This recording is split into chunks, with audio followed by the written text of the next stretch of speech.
fight down to start our Golden Ticket Fight Promotions, and this fight is sponsored by Ace R Vapes. Ladies and gentlemen, it is the main fight of the evening, a professional MMA contest consisting of 3 5-minute rounds. Ladies and gentlemen, the fighters are ready. So if you're ready, then make some noise!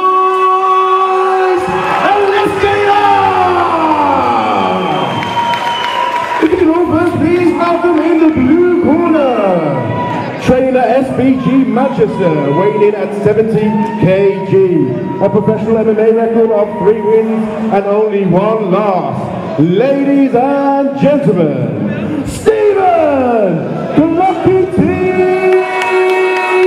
Hooper.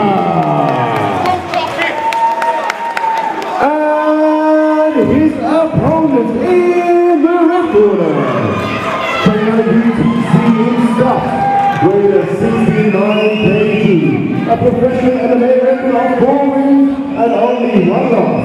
Ladies and gentlemen, Jack Owen!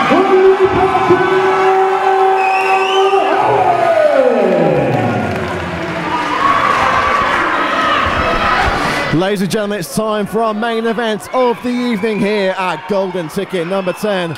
Brad Wharton and Jamie Hay privileged to call the action from cage side. It's a lightweight professional contest. Stephen Clocky T. Hooper in the blue corner, in the blue with black trim, or the black with blue trim rather, taking on Jack the Honey Badger Owen. Yeah, in the blue with white trim. Owen is a big lightweight, and like you said, Brad, I can't believe he's made it down to feather at some point. But you know, this is a big fight for both guys. But you know, Clocky T is one to be reckoned with at the minute as well. Huge fight for both gentlemen. Owen coming off the first loss of his professional career against Chris Mia a couple of events ago here at Golden Ticket, and Stephen Clocky T. Hooper coming off a Fight of the Year candidate against Next Generation's Ellis Hampson in the Northwest a few months ago. Yeah, it was a hell of a fight, and a great takedown there from Steve Hooper.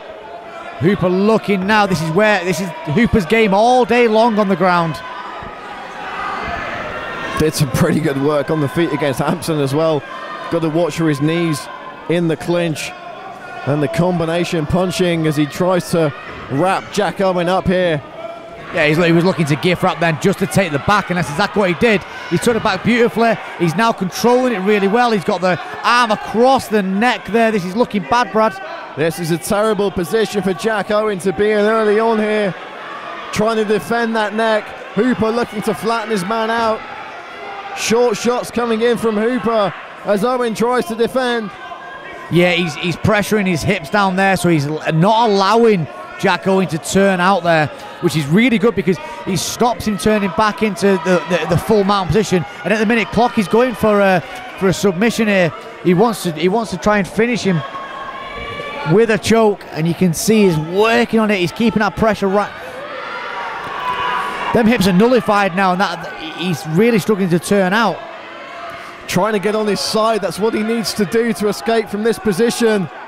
Hooper still trying to snake that arm underneath the jawline of Owen.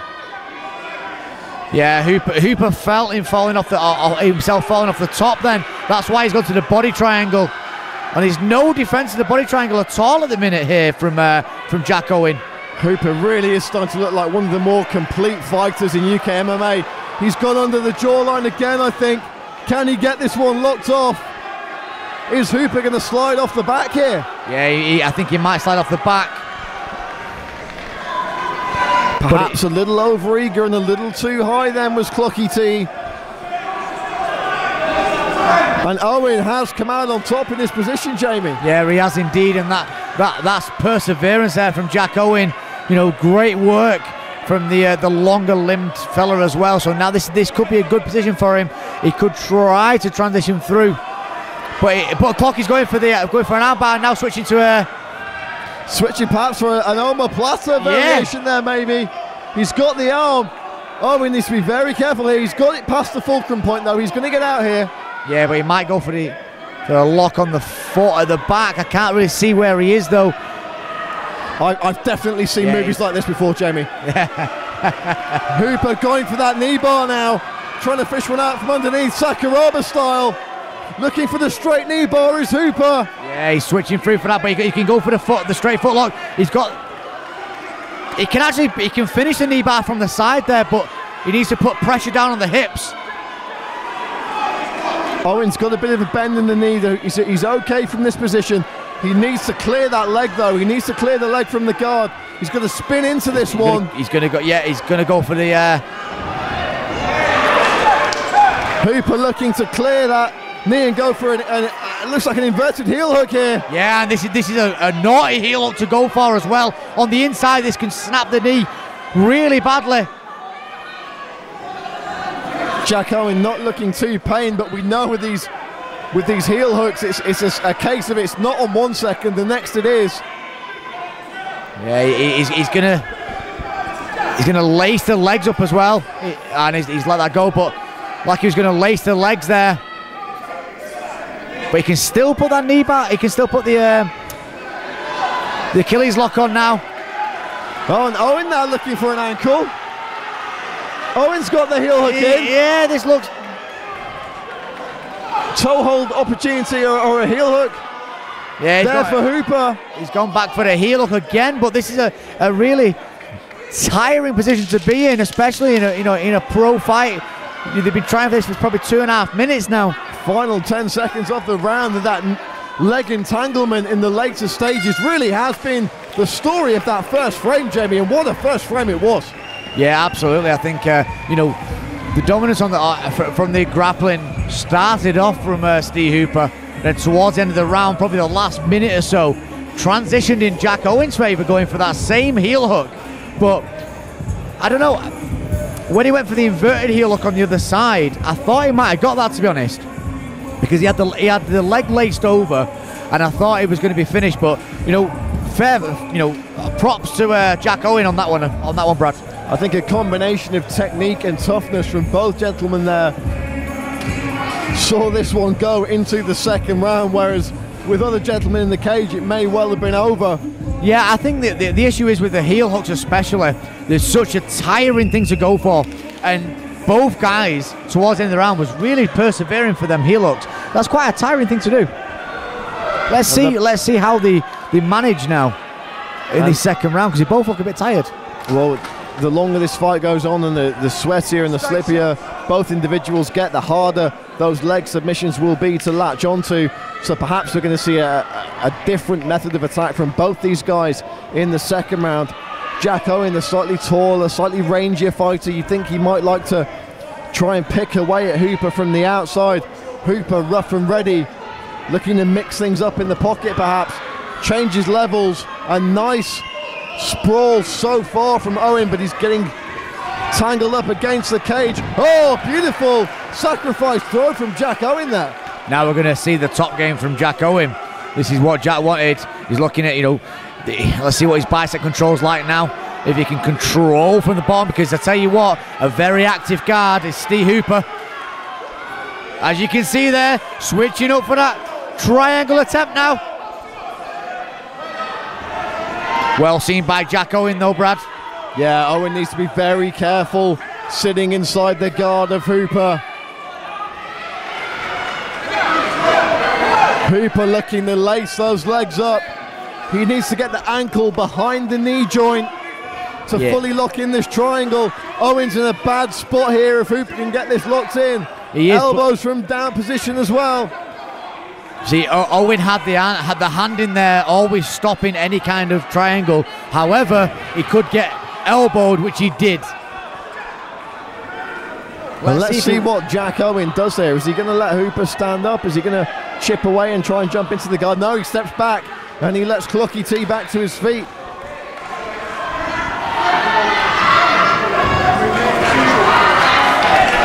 On the face of things, you think this is where Owen would have the advantage, being the taller, longer fighter, but how many times have we seen Clocky T get into a brawl and come out on top? Yeah, and that's it, just going off Clocky T's last fight as well with Ellis Hampson. What a fight that was. And we know he can persevere, we know he's got the fitness, we know he's got what it takes. Jack Owen, you know, he's 4-1 for a reason. And you can see this in this kind of fight. You know, that heel hook would have finished most people. Oh, nice elbows from Owen there. Stepping into a dominant position. Trying to finish this fight is Jack Owen. Hooper taking big shots. Neil Hall's taking a close look at this one. And it's over! Unbelievable! Jack Owen stops Clocky T in the second round here at Golden Ticket number 10. Yeah, those strikes were just, you know, a little bit too much for Steve Hooper. There's not much he could have done there. He took a lot of strikes throughout. It was great work from Jack Owen. Let's not, you know, let's be very honest about this. It was a fantastic show from Owen. It was, and it had to be. I don't think it's unfair to say, Jamie, that Jack Owen came into this contest as a significant underdog. Yeah, absolutely. He came out and he did the business. He persevered through a number of very, very precarious situations in that first round, it has to be said, but he comes out on top here tonight in Wolverhampton. Yeah, and he came out on top with some amazing strikes as well, which was, you know, for me, the elbow took Clocky off his feet completely, and then once it was to the ground, there was no comeback for Stephen Hooper, and Jack Owen goes to 5-1.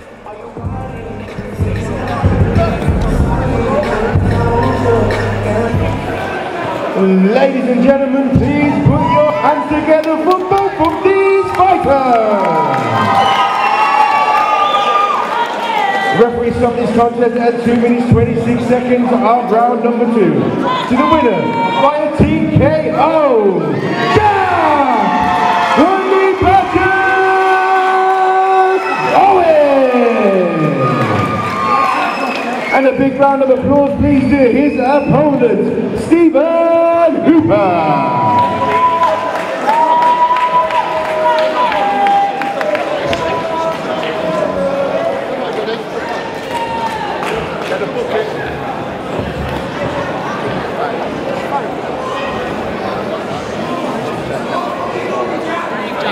Ladies and gentlemen, I'm here with the winner, Jack Owen. Jack, that was a fantastic performance tonight. You knew Stephen Hooper coming into this one was a tough guy. I'm sure you watched the tape of his last fight, which, you know, one of the UK MMA fights of the year. Were you expecting a tough challenge here tonight? Yeah, I was really expecting him to come out the way he did, to be honest. So I'm a bit taller, so I expected him to have an attack then, but he's a tough guy, scrappy, done his ground, I've used them triangles well. But I've got a great team joining me from Neil Sankins, UTC, team and everybody out there who's just got recently got a bit of trouble. Before you say anything else, I need to thank a massive person. Yeah, he's here at the moment, so that's good.